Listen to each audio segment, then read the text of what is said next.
After his highly publicised move to us, the question on all our minds right now is, what will Mudryk bring to Graham Potter's Chelsea team? In today's video, I'm going to explain the strengths and weaknesses that Mudryk possesses. I'm going to explain what I think Graham Potter will expect from Mudryk in the team, and I'll discuss how Mudryk is going to play and what he will do down that left-hand side. So I hope you guys enjoyed today's video. Hit that like button, let's get 2k likes for Mudryk, and make sure you guys catch today's latest Chelsea news video. Now to start with things, let's discuss the current issues that we are facing in our team. Now the media and Premier League fans would tell you that our main thing is we lack a number 9, but being Chelsea fans, we know that our main issues are the fact that we don't have attacking patterns. We lack creativity in the final third, and we are not able to create consistently with strikers when we've had them. Now what does creativity actually mean? Creativity isn't just a sexy pass. To be creative, you need to be a team that is stretching and disrupting your opposition's defense. It's about creating pockets of space to exploit against them, and when you make that space, you have to create overloads. You either do this with third man runs and behinds, supporting runs, or players attacking the spaces as well too. When the game opens up, so do creative solutions. Now I want to say thank you to The Athletic for this image, because honestly guys, if I had to make this stuff myself, I would not have a life at all. Hopefully I can find a graphic designer that can make me my own custom graphics so I can use, but this particular image really highlights statistically the main issues we face and complements my points in this video. Now over the past 2 years, we have been traditionally a conservative type of team. We focus more on short passes to maintain control and possession in the game, to contain our opponents, and by playing in a way like this where structure is key, you reduce the counter-attacks that the opposition team can have against you. But the issue we had was that as seasons were going on, teams understood how to play against us, and when they figured out how to defend against us, it really highlighted our game for what it was. Not many creative solutions, too many short passes, there was barely any disruption to the opposition structure. As you guys can see on the screen, look at long passes completed. We ranked 19th in the Premier League, 8.8%, that is criminal. And that explains the slowness behind our attacking play. When you use long balls, you can quickly speed up the attack. You can isolate your key attacking players, play balls direct to them, and also long balls allow you to bypass the opposition's defensive structure and their midfields. Without long balls, how can you quickly switch the play to overload your opponents and to stretch them? You can't do that. And I've been saying for a very long time, we don't have the personnel that are good enough at playing balls in the medium to long distances with accuracy. And this is what we need to address in our midfield to take our game to the next level. As you guys can see too, attacking speed 1.2 miles per hour. Listen, it's going to suit a pivot of a Kovacic and a Jorginho. As I've been saying for a while, you affect your attacking players in front of you because they don't get the balls in dangerous areas quickly enough, of course, to go 1v1 against the opposition. And this is highlighted by the expected goals per shot, as well as shots as well. I mean, we're ranking right near the bottom. It really isn't good enough. Of course, when you see expected goals conceded and stuff like that, this is why we prioritize playing a more conservative way to give us more protection and to stop the counterattacks. It works, but it comes at a massive expense and sacrifice to your attacking players. And I think these stats beside me clearly highlight why we need to reinvest in the squad, because we need to phase out these players that like to play a short passing game. Now to move on, what has Graham Potter done to evolve our old type of play? He's done some interesting things post World Cup, and of course, the big piece of information during the World Cup was the fact that Graham Potter was spending a lot of time working on a 4-3-3. Not only was that to get the existing squad players used to a new way of playing, but he obviously knew as well too that reinforcements were coming in January, and he was going to sign the right profiles to take this new formation and system to the next level, and this is why Mudryk has been signed. Now, let's go back to our 2-0 win against Bournemouth. In this game was one of the first times I've seen two wingers hugging the touchline. Pulisic played on the left hand side and Raheem Sterling played on the right hand side too. Now how Potter used them was really good.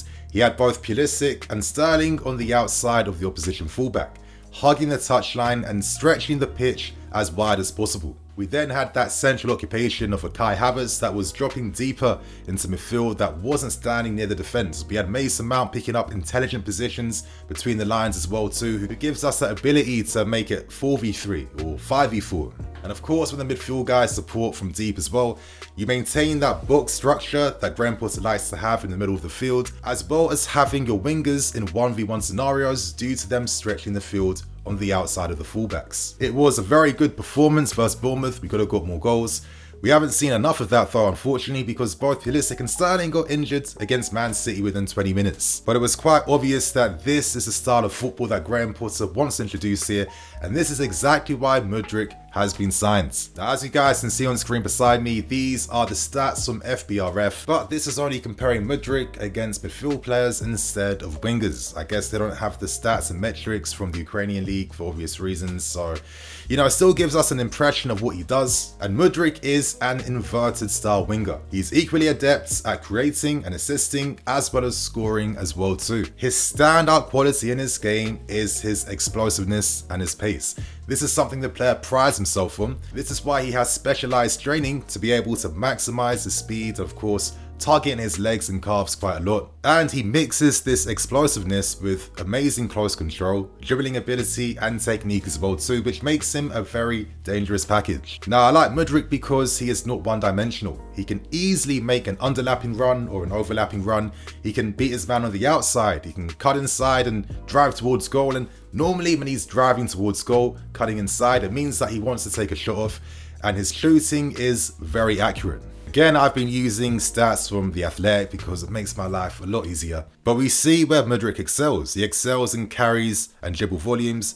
He's very good with his expected goals from shot creation, expected goals from ball progression as well too, and his shot volume. But don't think that Mudryk doesn't do his bit for the team. As you guys can see, he's ranking in the 91st percentile for defending intensity. And this makes a lot of sense. You know, during his time at Shakhtar under their current manager, and when De Zerbi was the manager as well, he would play on the left-hand side in a 4-1-4-1, and of course, naturally, there's times when he has to drop deep to help support his fullback, and of course, there's times when he has to press in a pack with his teammates further up the field as well too. Now, naturally, he ranks low for link-up play because he isn't the style of playmaker that's going to be involved in all phases of the game.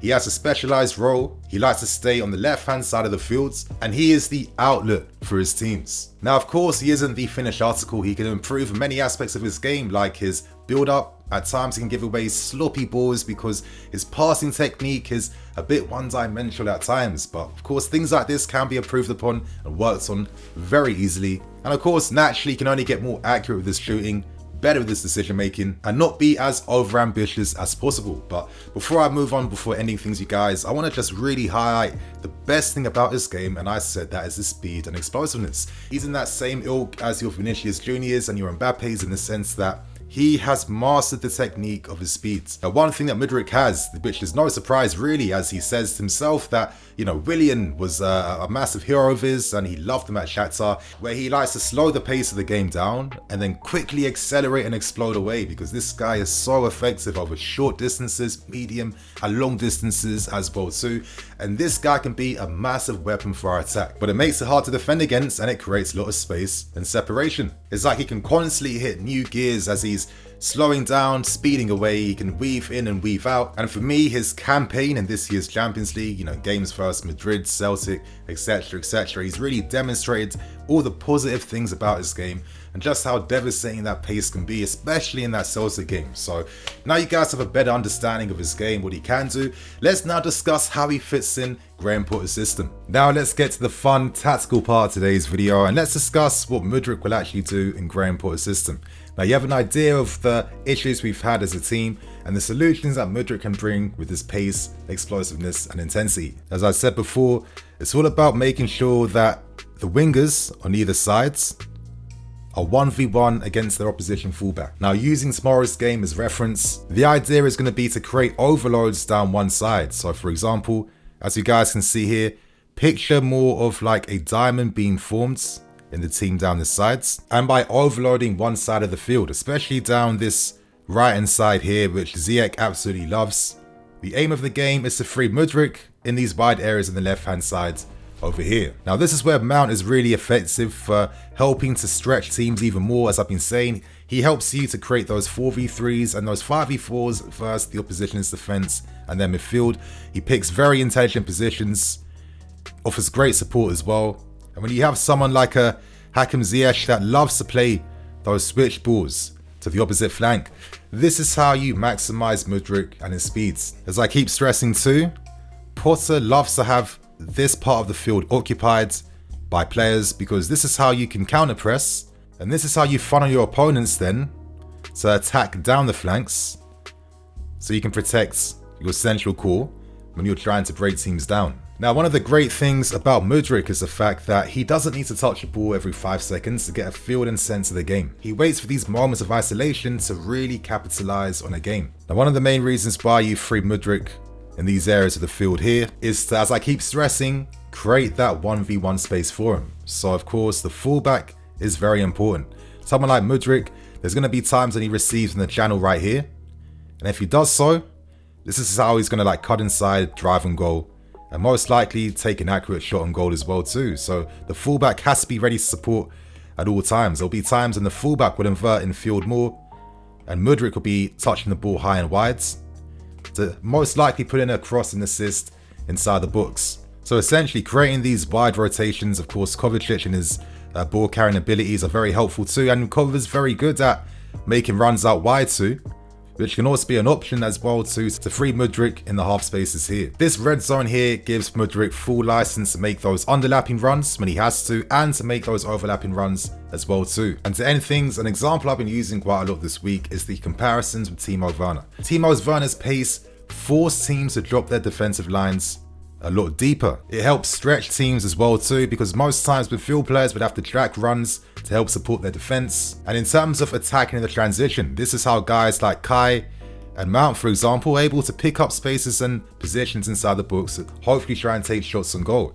Now, as I've been stressing, Potter wants his wingers on the outside of the opposition's fullbacks like this, and in particular someone like TAA who's really suffered and struggled due to Liverpool's inconsistent press. You really pin them back and stop their support into the final thirds. So imagine having a Timo Werner that has the added bonus of actually having football ability, technique, and that ability to create as well as to score. He can cut inside, go on the outside. I don't have to go on anymore, you guys. You have an impression. Basically, these are the ideas that Graham Potter has for Mudryk, and this is what Mudryk will bring to our team. So on that note, my friends, I hope you enjoyed today's video. If you want to see more of these vids, let me know in the comment section as well too. I guess we're all excited to see Mudryk getting his debut versus Liverpool. Potter has said that he might not start, but realistically, you're not going to spill the beans before a massive game like this. So hope you guys enjoyed. Hit that like button, and make sure you guys watch today's latest news video too, because it's a banger. I'm Nini FC, this is BlueLionsTV. I'll see you guys soon. Cool.